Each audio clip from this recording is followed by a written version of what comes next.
केदारनाथ धाम मंदिर के अनसुलझे और अनसुने रहस्य कोई भी तर्क नहीं सुलझा पाई है। ये गुत्थी उत्तराखंड में स्थित केदारनाथ धाम को लेकर लोगों के मन में अपार श्रद्धा है। हर साल कई महीनों तक चलने वाली केदारनाथ धाम की यात्रा में बड़ी संख्या श्रद्धालु ऊंचे पहाड़ों की चढ़ाई कर बाबा केदारनाथ के दर्शन करने जाते हैं। सिर्फ देश ही नहीं बल्कि केदारनाथ धाम की यात्रा पर बड़ी संख्या में विदेशों से आने वाले श्रद्धालु भी होते हैं। छोटा चार धाम की यात्रा का एक महत्वपूर्ण हिस्सा केदारनाथ धाम न सिर्फ पंच केदार बल्कि द्वादश ज्योतिर्लिंग का भी अभिन्न हिस्सा है। केदारनाथ धाम को लेकर लोगों के मन में जितना श्रद्धा का भाव होता है, ठीक उतना ही इसके प्रति कौतूहल भी होता है। दरअसल केदारनाथ धाम व मंदिर से जुड़े कई ऐसे रहस्य हैं जिन्हें अगर विज्ञान के तर्क से सुलझाने की कोशिश की जाए तो ये उलझने सुलझने के बजाय और भी उलझती जाती है। हम आपको यहां केदारनाथ धाम मंदिर से जुड़े कुछ ऐसे ही रहस्यों से रूबरू करवा रहे हैं। क्या है केदारनाथ धाम का इतिहास? पौराणिक मान्यताओं के अनुसार महाभारत का युद्ध समाप्त होने के बाद जब पांडव स्वर्ग की ओर चल पड़े तो महादेव ने एक भैंसे के रूप में उन्हें दर्शन दिया था। कहा जाता है कि बाद में वह धरती में समा गए। धरती में पूरा समाने से पहले ही भीम ने महादेव को पहचान लिया और उनकी पीछे से उनकी पूंछ पकड़ ली। जिस स्थान पर यह घटना घटी उसी स्थान को वर्तमान में केदारनाथ धाम के नाम से जाना जाता है। सबसे पहले इस स्थान पर केदारनाथ मंदिर का निर्माण पांडवों ने ही किया था। बर्फ में पूरा दब गया था। केदारनाथ धाम मान्यतानुसार पांडवों के निर्माण के बाद यह मंदिर लुप्त हो गया था।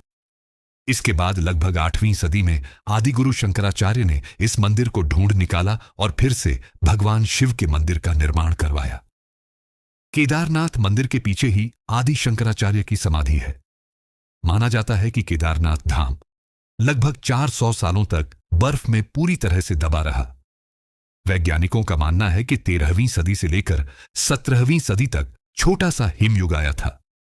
इसी दौरान यह मंदिर बर्फ में पूरी तरह से दबा रहा, लेकिन इस वजह से केदारनाथ मंदिर को कोई नुकसान नहीं पहुंचा।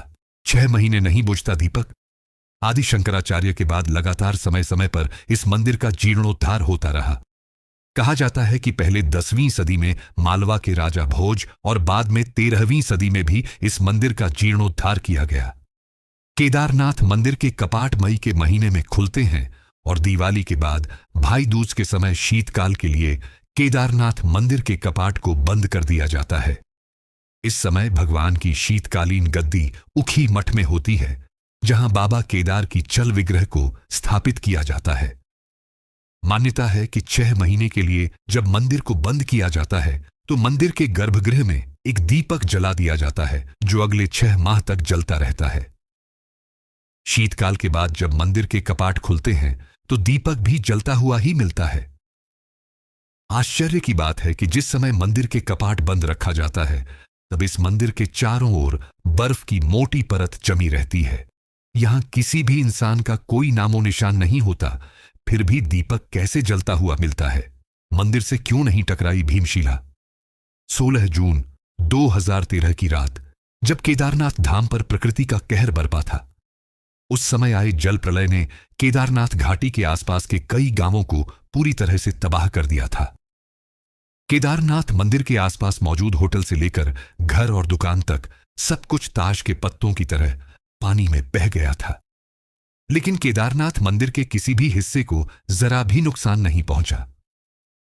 आश्चर्य की बात यह भी है कि पानी के बहाव के साथ पहाड़ी से एक विशालकाय चट्टान मंदिर की तरफ आई, लेकिन मंदिर के ठीक पीछे वह चट्टान रुक गई। इस चट्टान ने पानी के बहाव को 2 हिस्सों में बांट दिया, जिससे मंदिर को कोई नुकसान नहीं पहुंचा। इस जल प्रलय ने जहां 10,000 से भी ज्यादा लोगों की जान पल भर में छीन ली, लेकिन मंदिर को जरा भी नुकसान नहीं पहुंचा पाई। क्यों? क्यों वह विशालकाय पत्थर पानी के बहाव में आगे नहीं बढ़ा? क्योंकि अगर वह पत्थर तेज रफ्तार के साथ मंदिर से टकराता तो मंदिर को निश्चित रूप से नुकसान पहुंचता। लेकिन इस पत्थर का अंगद के पैरों की तरह मंदिर के पीछे जम जाना ही अपने आप में सबसे बड़ा रहस्य है, जिसे सुलझाया नहीं जा सका है। वर्तमान समय में इस पत्थर को भीमशिला के रूप में पूजा जाता है, जो आज भी मंदिर के पीछे मौजूद है।